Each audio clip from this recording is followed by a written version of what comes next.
दोस्तों आज हम आपको एक ऐसे खूबसूरत जानवर की कहानी सुनाएंगे जो अपनी धारीदार खाल और खामोश कदमों की वजह से मशहूर है।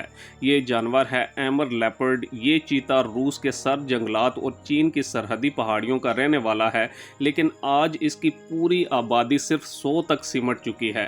क्या ये दुनिया का सबसे नायाब बड़ा गोश्तखोर हमेशा के लिए गायब हो जाएगा या हम इसे बचाने में कामयाब होंगे?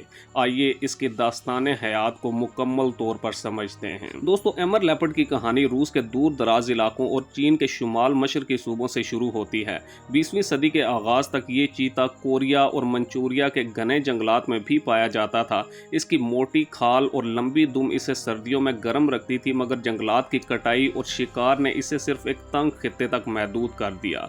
1970 तक इसकी आबादी 30 से भी कम रह गई थी। दोस्तों एमर लेपर्ड बलाई सतह का शिकारी है जो हिरन, खरगोश और छोटे दूध पिलाने वाले जानवरों की आबादी को कंट्रोल करता है। इसके शिकार के बगैर जानवरों की तादाद बेकाबू हो जाएगी, जिससे जंगली पौधों को नुकसान पहुंचेगा और मिट्टी का कटाव बढ़ेगा। ये चीता पौधों के बीज भी फैलाता है क्योंकि इसका शिकार करना दरख्तों के दरमियान खुराक के बहाव को बरकरार रखता है। दोस्तों एमर लेपर्ड के खात्मे की 3 बड़ी वजूहात हैं। नंबर 1, जंगलात की कटाई। दरख्तों की गैर कानूनी कटाई से इसका मस्कन 80% तक सुकड़ गया है। नंबर 2, गैर कानूनी शिकार। इसकी खूबसूरत खाल के लिए शिकारियों ने इसका सफाया कर दिया है। नंबर 3, खुराक की कमी। हिरन और दूसरे शिकारी जानवर भी इंसानों के हाथों मारे जाते हैं, जिसकी वजह से इसके लिए खुराक की कमी पैदा होती है। जबकि 2001 में एक रिपोर्ट में इंकशाफ हुआ कि 75% एमर लेपर्ड गैर कानूनी तौर पर मारे गए थे। दोस्तों 2012 में रूस ने land of the leopard national park बनाया, जो इस चीते के 60% मस्कन को तहफ़्फ़ुज़ फराम करता है।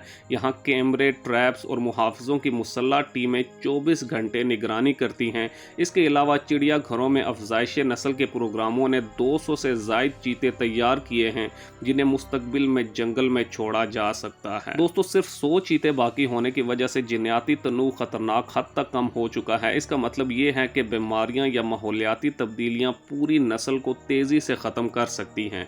साइंसदान रूस और यूरोप के चिड़ियाघरों के चीतों के डीएनए को मिलाकर इस मसले को हल करने की कोशिश कर रहे हैं। दोस्तों मुकामी लोग अब इस चीते को जंगल का मुहाफिज समझते हैं। रूस के टाइगा इलाके के बाशिंदे शिकार को रोकने और जंगलात बचाने में मदद कर रहे हैं। इसके अलावा इको टूरिज्म को फ़रोग देकर ये कम्युनिटीज़ आमदनी भी बढ़ा रही हैं, जिससे जंगली हयात के तहफ़्फ़ुज़ में दिलचस्पी पैदा हुई है। दोस्तों एमर लेपर्ड की कहानी हमें सिखाती है कि फितरत की हर मखलूक एक जाल का अहम धागा होती है। अगर हमने अभी इक़दामात न किए तो ये धागा टूट जाएगा। आइए हम जंगलात को बचाएं, गैर कानूनी शिकार के खिलाफ आवाज़ उठाएं और तहफ़्फ़ुज़ के मंसूबों को सपोर्ट करें। याद रखें, एक एमर लेपर्ड के नापैद होने से सिर्फ एक चीते को नुकसान नहीं पहुंचता, बल्कि ये पूरे माहौलियाती निज़ाम को तबाह कर सकता है। दोस्तों अगर आपको ये वीडियो पसंद आई हो तो वीडियो को लाइक करें, चैनल को सब्सक्राइब करें और कॉमेंट सेक्शन में अपनी राय का इजहार ज़रूर करें। अगली वीडियो तक के लिए अल्लाह हाफिज़।